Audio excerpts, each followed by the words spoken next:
Last time, the Star Warrior Chronicles, the Prophesied King.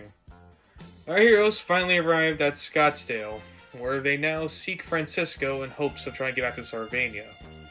However, at their approach, they realize they can't exactly get in thanks to some advanced security system he has placed in.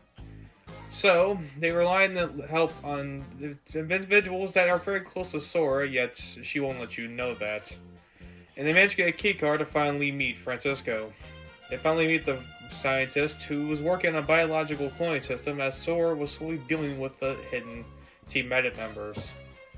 She managed to beat them as Francisco showed them his new biological clone F2. And together they are able to create a new watch for Mikey to use so he can begin his training. Now they need Alyssa's help for finding a way back to Sarvania. Though the task will be tough, with 2 scientists to work with, they should be able to figure out a way to get there. Episode 11, The Mighty Eagleman. A couple of days have passed since the meeting of Francisco. They are back in the lab. He had our heroes stay at the place for the time being as they get accustomed to the city. Mikey was learning how the watch worked before he got a chance to use it, as the others were explaining to the 2 scientists what he needed from them. The temperature was getting colder, and the days began to grow shorter. Let me just tell you, as a biologist, building a transport to Sarvania would take me a great deal of time. Fortunately, since I'm here, that time has decreased considerably. Still, it's something you need to wait for.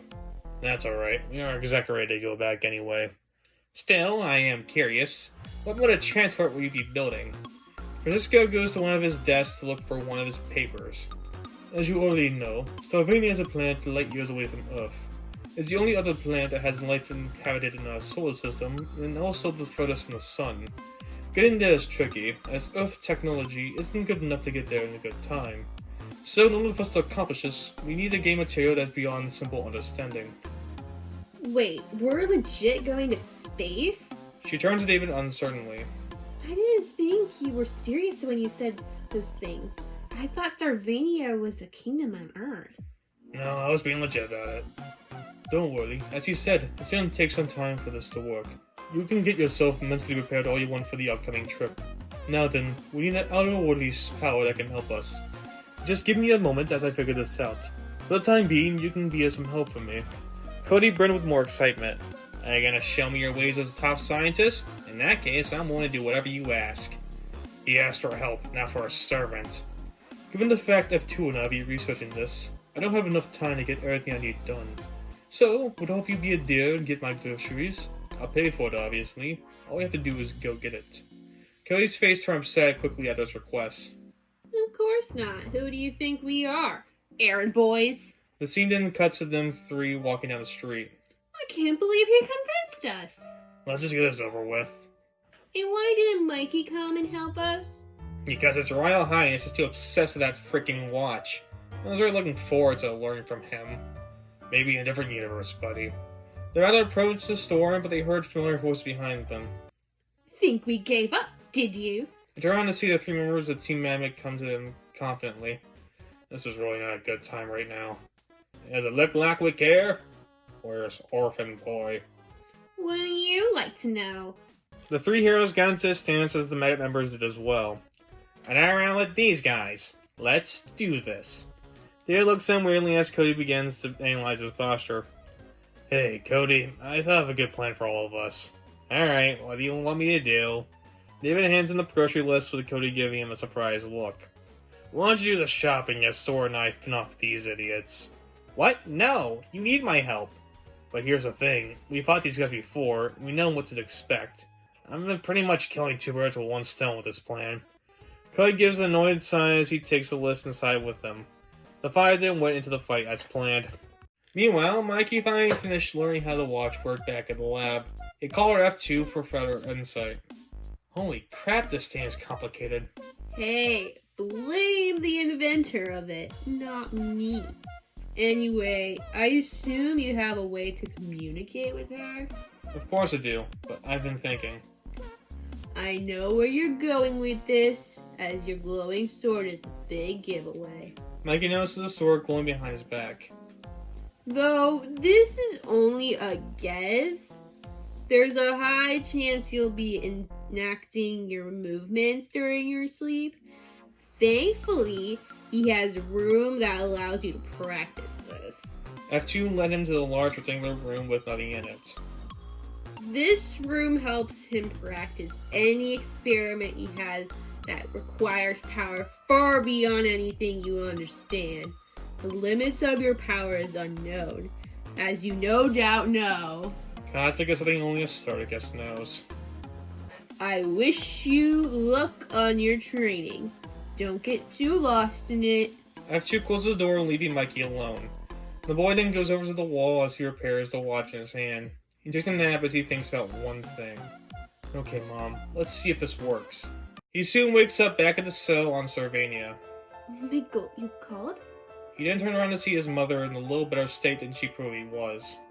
She then let some tears out of her eyes with a smile. Can you see me? Look how handsome you are. You've grown up to be a lot more like your father. He cries too as he goes in for an air hug. I see Francisco was capable of doing it after all.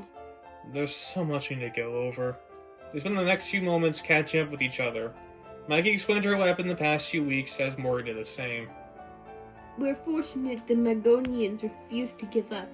They are really giving that wizard a hard time. That's probably why you seem to be doing better. Still, how are you feeling? Better than I was when we first talked. That's for sure. Good. I'm sorry I had to go through all of that. Like I said earlier, there's no need to apologize for anything. Yet, that's not what matters now. Are you ready? Looks over and confidently.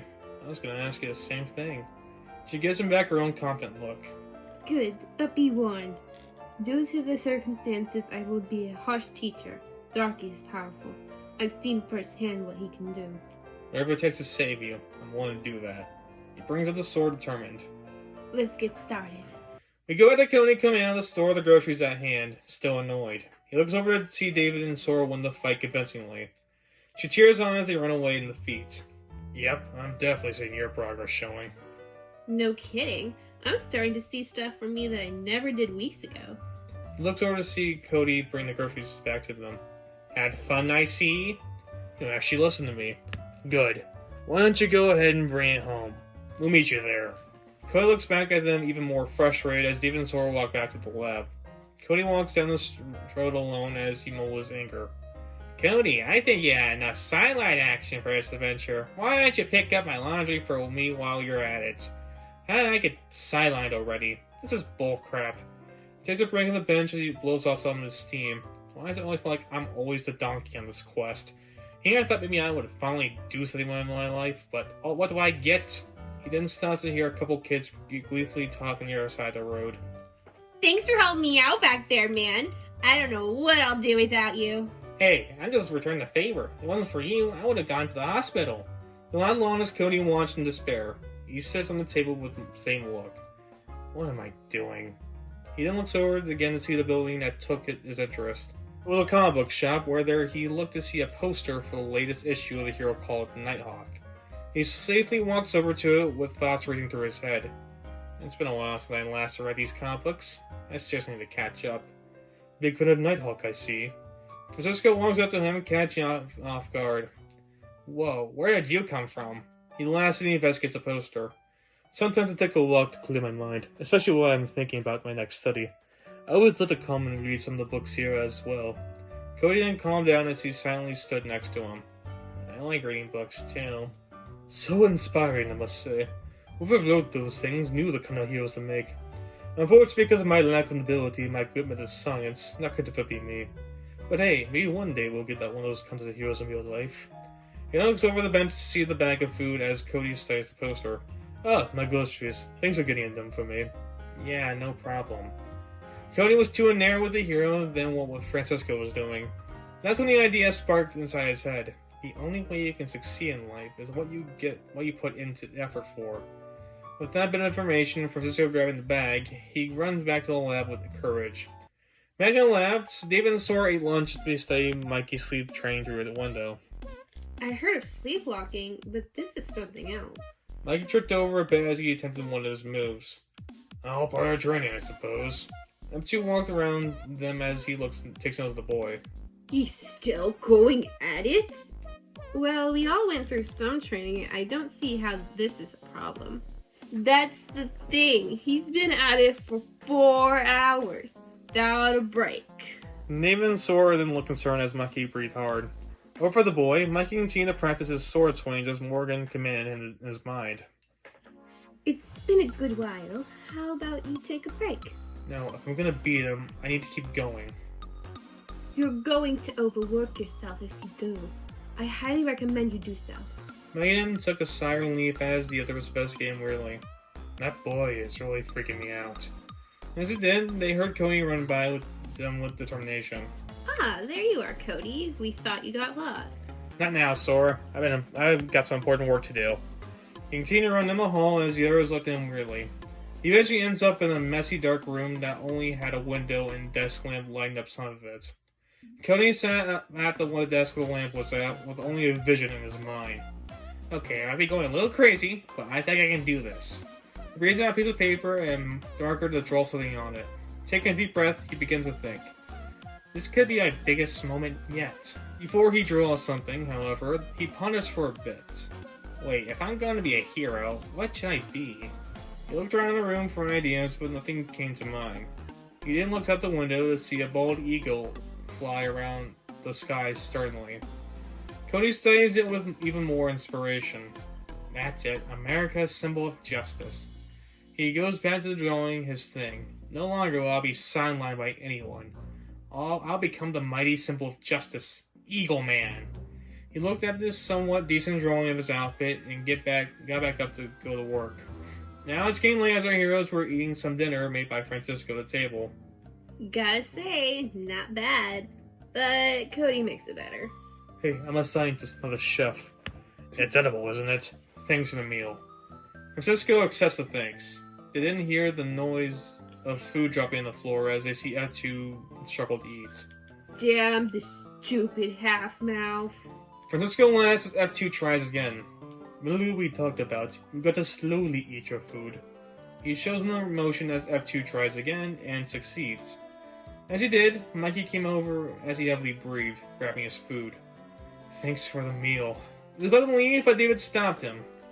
Just where do you think you're going, mister? Back into the room. Why? Don't you think you should be eating dinner here? Maya looked at him confused. What he means is that you should probably take a decent break from your training. We fear that you might kill yourself in there.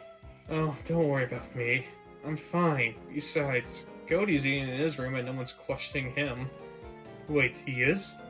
They didn't notice that Cody's plate was missing as Mikey walks away. Sora and David then turned to each other confused. Please promise me that you don't go crazy either. As long as you don't.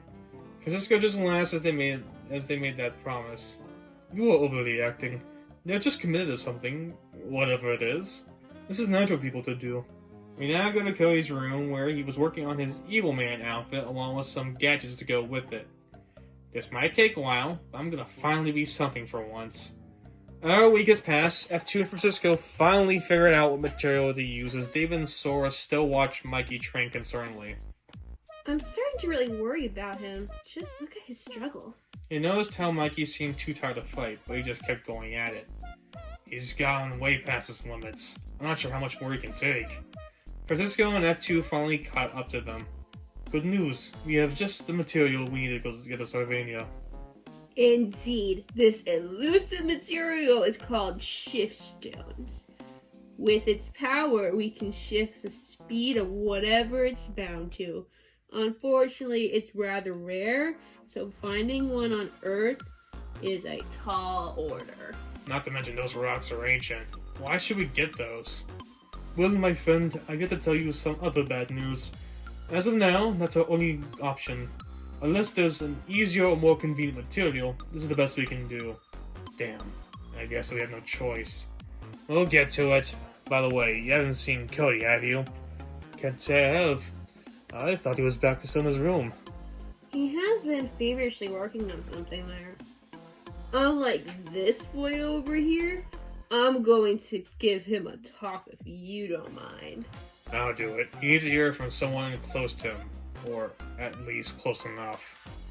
As they were speaking, Cody had his door cracked a bit to listen to their conversation.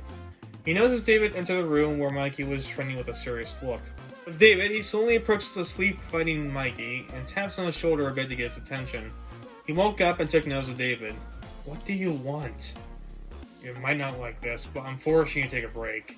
"No, I almost got this technique down." "Mikey." He looks back at the serious David and just sighs as he says goodbye to someone. They walk down the green with Mikey annoyed. "This is for the better. It's not like you're completely abandoning it." Maggie just looked at him even more annoyed. How about we go watch a movie? I heard that a new Nighthawk is out. "Oh goody, that sounds like a good idea. I'll pay for it." I can use my own break myself.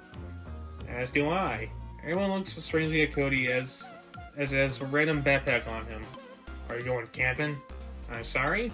He looks back at the pack and realized what was going on. "Oh, this. I'm just carrying a few things. There's nothing to worry." Right, anyway, let's get going. They nodded as they went to the movie theater. As they got there, Francisco was buying the tickets as the group had a conversation with Mikey.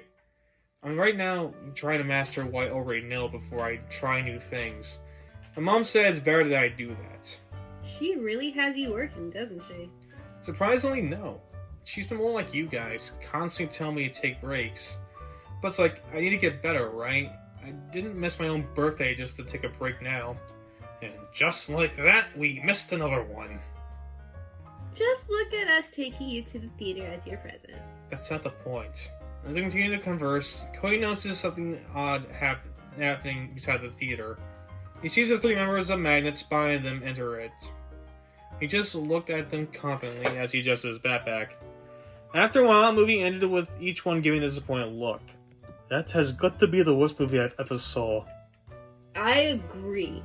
And I was born 2 weeks ago. "At least I got one officially checked on my bucket list this time." "Just wait, I'll take you to an actual good movie one day." "Unfortunately for you, ain't anytime soon." Looked over to see the many members approach him again. Cody takes notice and quietly goes back into the building. As Cody would say, "Hey, Mac nerds." Good. I've been looking for some practice." "Practice? How dare you?" "They're confident. Well, this time you will fail." "Whatever. I can't wait to see how you fail this time." After all this name calling, I would love to beat the shit out of you three. Before they fought, they heard noise come from the top of the building. "Not so fast, evildoers! You'll not cause any murder here in my city." All of them looked confused as they saw a short man in a purple and gray bird costume that only had his mouth showing along with his eyes. He stood confident with a huge smile on his face and his fist on his hips. "What the hell was that?"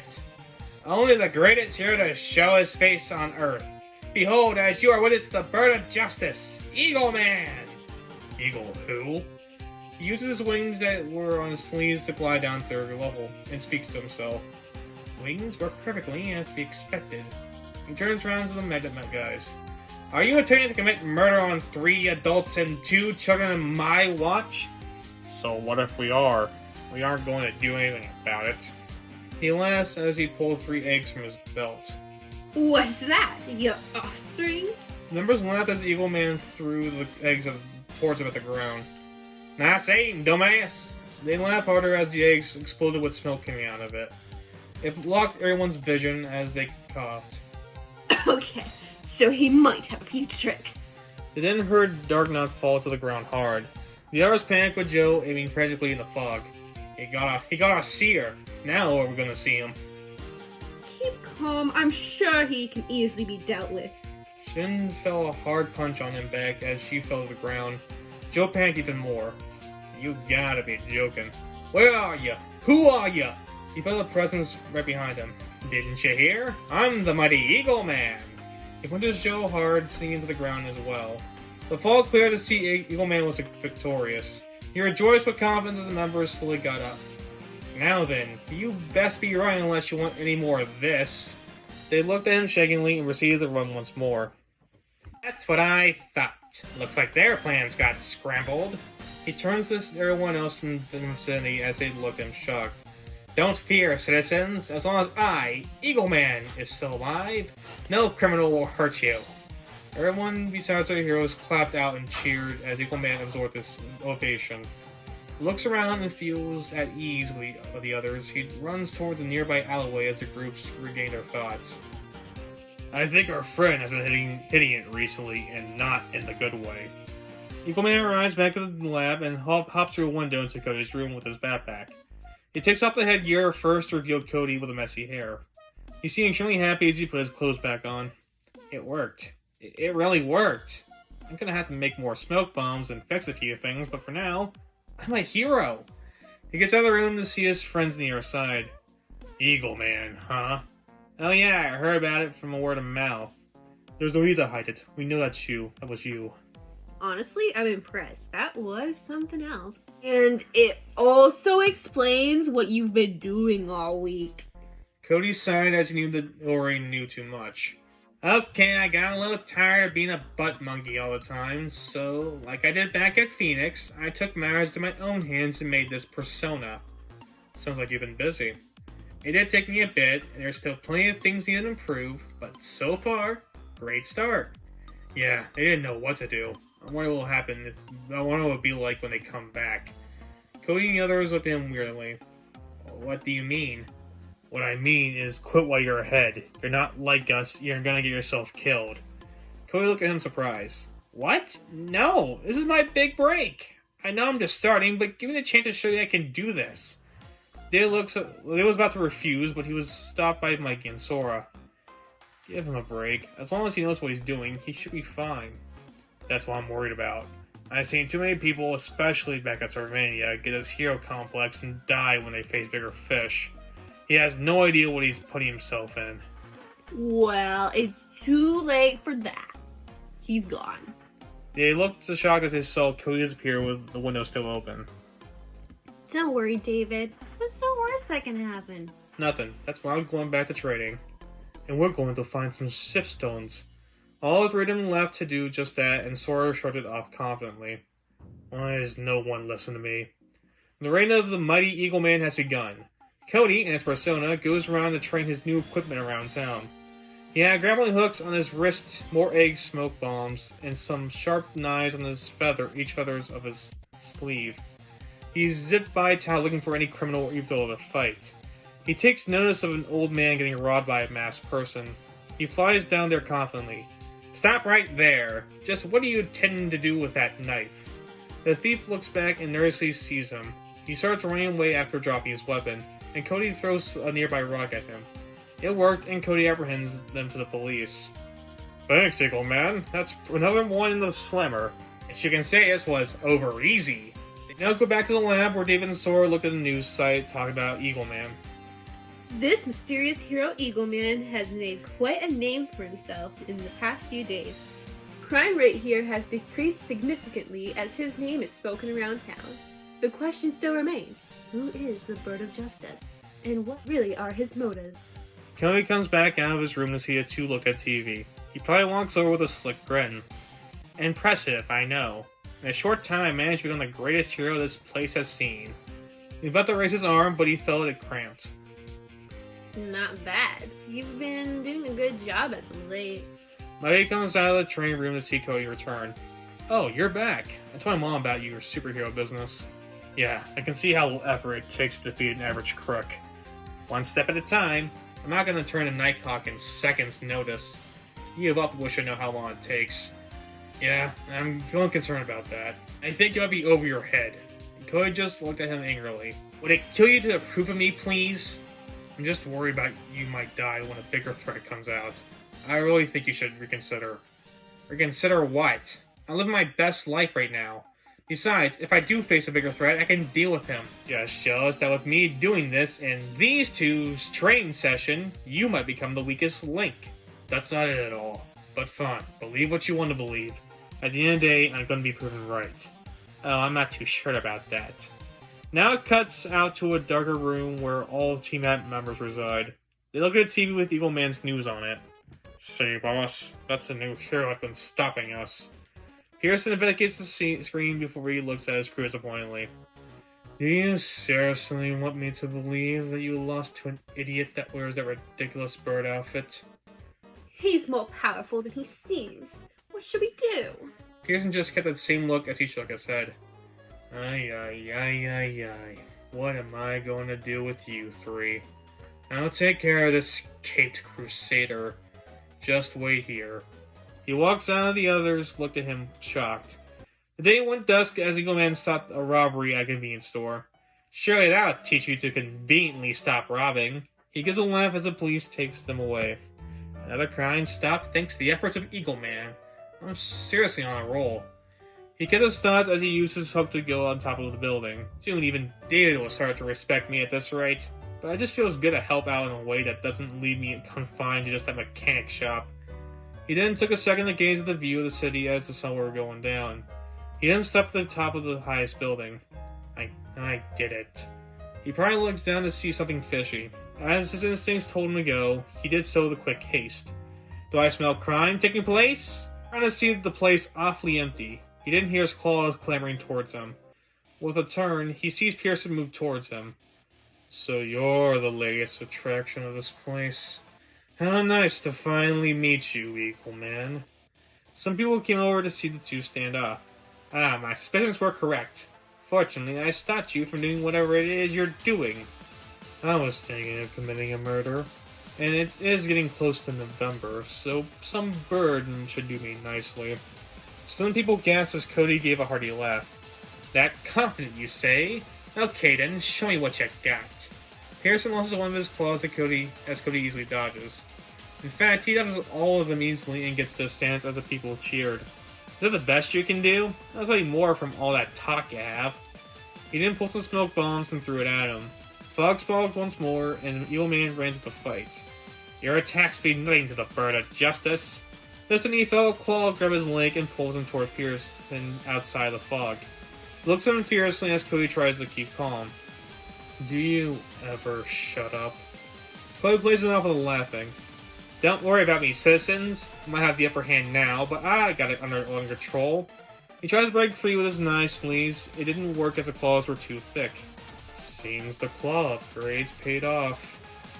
Cody gulped his stress as he looked from another way out. Fear not, for I will not be bested. Pearson rolled his eyes as he uses multiple free claws to strike him. It sent the bird towards the ground in pain, and Pearson just used more claws to strangle Cody to death. Oh, please. Quit blabbering your mouth. You think all of that talk is going to inspire hope into these people? Or for anyone in that matter? Of course not. You can never do that. Just some idiot who dresses up as a bird and stops petty criminals. Oh, look at me. I'm Mr. Big Shot over here. Stupid! You were never once a hero. I don't know why putting on that costume made you think you were. I don't know why you continue to do so. But it doesn't matter now. Cody tries to fight back, but it was to no avail as he was slowly losing consciousness. Everyone else looked in horror as if feared the worst. As I thought. Just another guy. Before he put out the finishing blow, a fiery phoenix cut through the claws holding on to Cody, leaving him free. He caught his breath as he coughed out some air, and he saw David stand in front of them facing the metalhead. Peterson. Emblem, we meet yet again. I will not let you kill another person in my sight. Leave now or I'll end you. Just like you did last time? David pulled an arrow out to aim for him. Don't tempt me. Pearson analyzed the situation and walked away. As you wish. I did what I needed to do anyway. He quickly rolled away as the crowd cheered for David. David remained unfazed as he turned to Cody. Cody looked at the ground at the feet and walked away towards the alleyway. David soon followed to see Cody take off the Eagleman headpiece and toss it to the heart of the ground. I believe an apology is in order. Cody kept his back turned to him. An apology? For being right like you always think you are? David then responded as Cody turned to him upset. When you guys recruited me back at Phoenix, I felt like that was it. That was the moment where my life truly began. But the more I went on this venture, the more I learned that this was no different than it was back in my place. But you got what you wanted. You saw the whole world and helped us identify abilities that you could have easily figured out yourself. Even it was never about just seeing the world. Though that was a part of it, it was about me not being left out. Every time I do something, I'm always overlooked by either you, my dad, or any other random person I have to meet that day. I already felt 2 weeks ago when you sent me to the store. I thought about what I am and what I really want to do with my life. That's why I want to become a hero. I did this so I can finally feel like I'm worth it, and that maybe you might see me with some respect. But no. All it did was remind me of my norm. That I'm nothing more than a simple man who accomplishes nothing meaningful in his life. Tears formed in his eyes as David started to worryingly look at him. I was only looking out for your safety. Well, congratulations! You were right. I was never cut out for this. Don't bother trying to make this better. It's shockingly the one thing you're not good at. Cody walks away as some tears left. David tried to call back for him, but he didn't listen. He looks down at the headpiece that was Eagleman. This made David think as he went back to the lab. Sora saw it too, and she gave her own worried look. He quit the superhero thing? After he realized I was right. She then guessed that she knew what happened. I knew it. I knew it had something to do with it. He was gonna die. He wanted to be included. You could have at least helped him instead of demoralizing him. Trust me, I know from first-hand experience what it's like to have that happen to you.